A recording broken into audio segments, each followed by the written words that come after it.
এবাৰ মাতা পাৰ্বতীয়ে ভাবিলে যে যেনেকৈ ভগৱান শিৱৰ গণ আছে যিয়ে সদায় শিৱৰ আদেশ মানি চলে, ঠিক সেইদৰে পাৰ্বতীৰো এনে এজন থাকিব লাগে যি বহুত শক্তিশালী হয় আৰু কেৱল তেওঁৰ আদেশ মানি চলিব। এই কথা ভাবি এদিন স্নান কৰিবলৈ যোৱাৰ আগতে দেৱী পাৰ্বতীয়ে নিজৰ দেহৰ মলিৰ পৰা এটা শিশুৰ মূৰ্তি নিৰ্মাণ কৰিলে। তাৰ পাছত মূৰ্তিটোত প্ৰাণ দি এটা জীৱন্ত বালক সৃষ্টি কৰিলে, যাৰ নাম ৰাখিলে গণেশ। ইয়াৰ পাছত পাৰ্বতীয়ে গণেশক নিজৰ গুহাৰ প্ৰৱেশদ্বাৰত পহৰা দিবলৈ ৰাখি ক'লে যে কাকো যেন ভিতৰলৈ সোমাবলৈ নিদিয়ে। গণেশক এনেদৰে নিৰ্দেশ দি পাৰ্বতী স্নান কৰিবলৈ গ'ল। কিছু সময়ৰ পাছত ভগৱান শিৱ আহি গুহাৰ সন্মুখত উপস্থিত হ'ল তথা ভিতৰলৈ যাব বিচাৰিলে। তেতিয়া গণেশে শিৱক গুহাৰ ভিতৰলৈ যাবলৈ নিদি প্ৰৱেশদ্বাৰতে ৰখাই দিলে। শিৱই বালক গণেশক মান্তি কৰাই কেনেবাকৈ ভিতৰলৈ যাব বিচাৰিছিল, কিন্তু মাতৃৰ অনুমতি অবিহনে গণেশে কাকো ভিতৰলৈ যাবলৈ দিয়াৰ পক্ষত নাছিল। গণেশৰ এই আকুৰগুজ স্বভাৱ দেখি শিৱ ভীষণ ক্ৰোধিত হৈ পৰিল। তেতিয়া ত্ৰিশূল প্ৰহাৰ কৰি শিৱই গণেশৰ মূৰটো দেহৰ পৰা কাটি পেলালে। এই খবৰ শুনি মাতা পাৰ্বতী ক্ৰোধিত হৈ পৰিল। সেয়েহে শিৱই গণেশৰ শৰীৰত এটা হাতী পোৱালিৰ মূৰ লগাই গণেশক পুনৰ জীৱিত কৰি তুলিলে।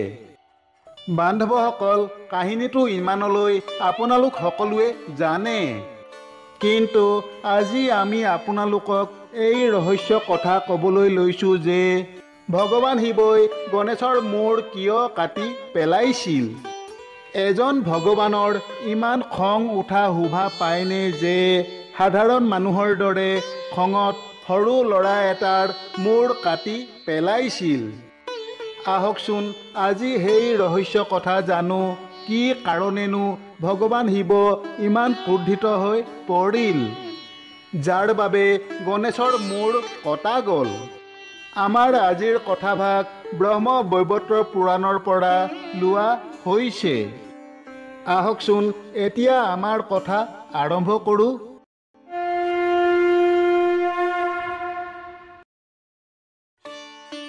ৰাক্ষসবীৰ মালি আৰু সোমালী দুয়ো ভাতৃ আছিল। সোমালী আছিল ৰাক্ষসৰাজ ৰাৱণৰ মাতৃ কৈকেশীৰ পিতা, অৰ্থাৎ সোমালী ৰাৱণৰ মাতামহ বা নানা আছিল। মালি আৰু সোমালী দুয়ো ভগৱান শিৱৰ পৰম ভক্ত আছিল। শিৱই নিজৰ ভক্তসকলৰ প্ৰতি সদায় উদাৰ দৃষ্টিৰে কৃপা কৰি ভক্তসকলক ৰক্ষা কৰি থাকে। সেয়েহে শিৱই ভক্ত মালি আৰু সোমালীৰ প্ৰতিও সদায় কৃপা দৃষ্টি ৰাখিছিল।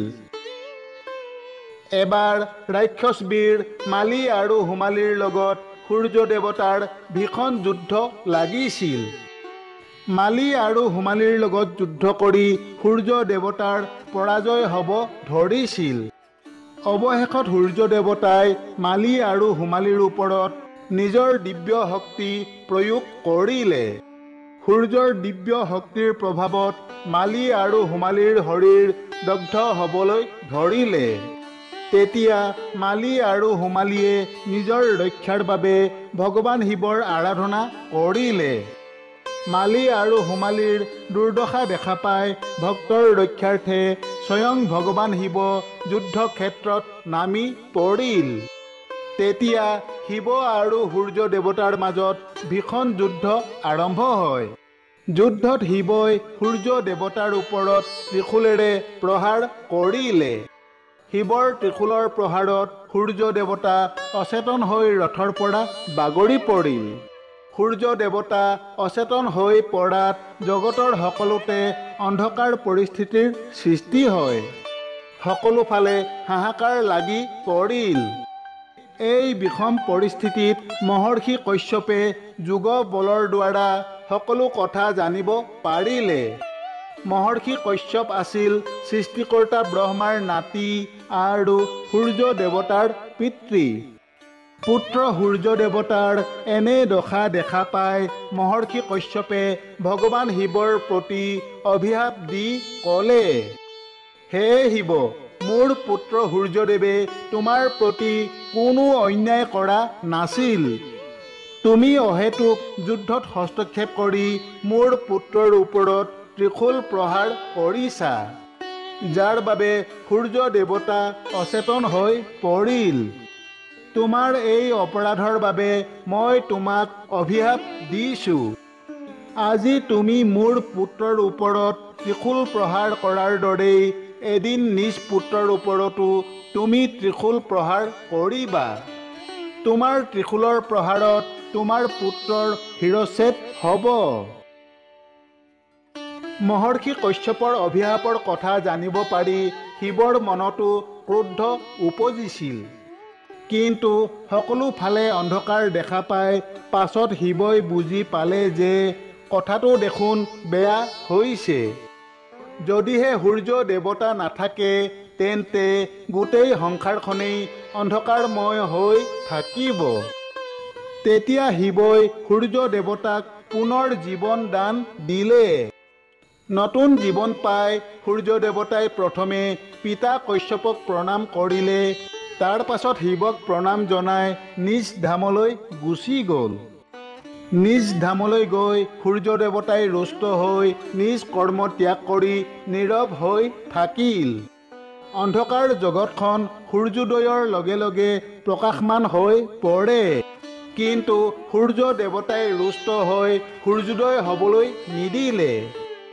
একেৰাহে জগতখন অন্ধকাৰময় হৈ থকা দেখা পাই দেৱগণে গৈ সান্তনা প্ৰদান কৰি সূৰ্য দেৱতাক পুনৰ নিজ কৰ্ম কৰিবলৈ অনুৰোধ জনালে। সিফালে সূৰ্য দেৱতাৰ কোপৰ ফলত মালি আৰু হোমালি ব্যাধিগ্ৰস্ত হৈ পৰিল। মালি আৰু হোমালিয়ে তেওঁলোকক ব্যাধিমুক্ত কৰি দিবলৈ ব্ৰহ্মা বিষ্ণুৰ ওচৰত প্ৰাৰ্থনা জনালে। তেতিয়া ভগৱান বিষ্ণুৱে দুয়ো ৰাক্ষসক ক'লে, হে মালি আৰু হোমালি, তোমালোক দুয়ো সূৰ্য দেৱতাৰ ওচৰত অপৰাধ কৰিছা, যাৰ বাবে সূৰ্য দেৱতা তোমালোকৰ ওপৰত ৰুষ্ট হৈছে আৰু তাৰ পৰিণাম স্বৰূপে তোমালোক ব্যাধিগ্ৰস্ত হৈ পৰিছা। আমি তোমালোকক ব্যাধিমুক্ত অৱশ্যে কৰিব পাৰোঁ, কিন্তু আমি তেনে কৰিলে সূৰ্য দেৱতাৰ প্ৰতি অৱজ্ঞা কৰা হ'ব। গতিকে তোমালোকে ব্যাধিমুক্ত হ'বলৈ সূৰ্য দেৱতাৰ আৰাধনা কৰি তেওঁক সন্তুষ্ট কৰা। ভগৱান বিষ্ণুৰ পৰামৰ্শ মানি মালি আৰু হোমালিয়ে পুষ্কৰত গৈ সূৰ্য দেৱতাৰ আৰাধনা আৰম্ভ কৰিলে। পাছত দুয়ো ৰাক্ষসৰ আৰাধনাত সন্তুষ্ট হৈ সূৰ্য দেৱতাই আশীৰ্বাদ প্ৰদান কৰি দুয়োকে ব্যাধিমুক্ত কৰিলে। পাছত মহৰ্ষি কশ্যপে ভগৱান শিৱৰ প্ৰতি প্ৰদান কৰা এই অভিশাপৰ ফলতেই শিৱই নিজৰ পুত্ৰ গণেশৰ লগত যুদ্ধ কৰি ত্ৰিশূল প্ৰহাৰ কৰিছিল আৰু শিৱৰ ত্ৰিশূলৰ প্ৰহাৰত গণেশৰ শিৰচ্ছেদ হৈছিল। পাছত গণেশৰ দেহত এটা হাতীৰ মাথা জোৰা লগাই দিয়াৰ পাছত গণেশে নতুন জীৱন লাভ কৰিছিল। এনেদৰে মহৰ্ষি কশ্যপে ভগৱান শিৱক অভিশাপ প্ৰদান কৰিছিল আৰু কশ্যপৰ অভিশাপৰ ফলত শিৱৰ হাতত নিজৰ পুত্ৰ গণেশৰ শিৰচ্ছেদ হৈছিল। বান্ধৱসকল, এয়াই হৈছে গণেশৰ মূৰ কটা যোৱাৰ ৰহস্য কথা তথা মহৰ্ষি কশ্যপে ভগৱান শিৱক দিয়া অভিশাপৰ কথা। আগলৈ অন্য এক নতুন কথাৰ সৈতে পুনৰ লগ পোৱা আশাৰে আজিলৈ সামৰিছোঁ। ধন্যবাদ। জয় শ্ৰীকৃষ্ণ।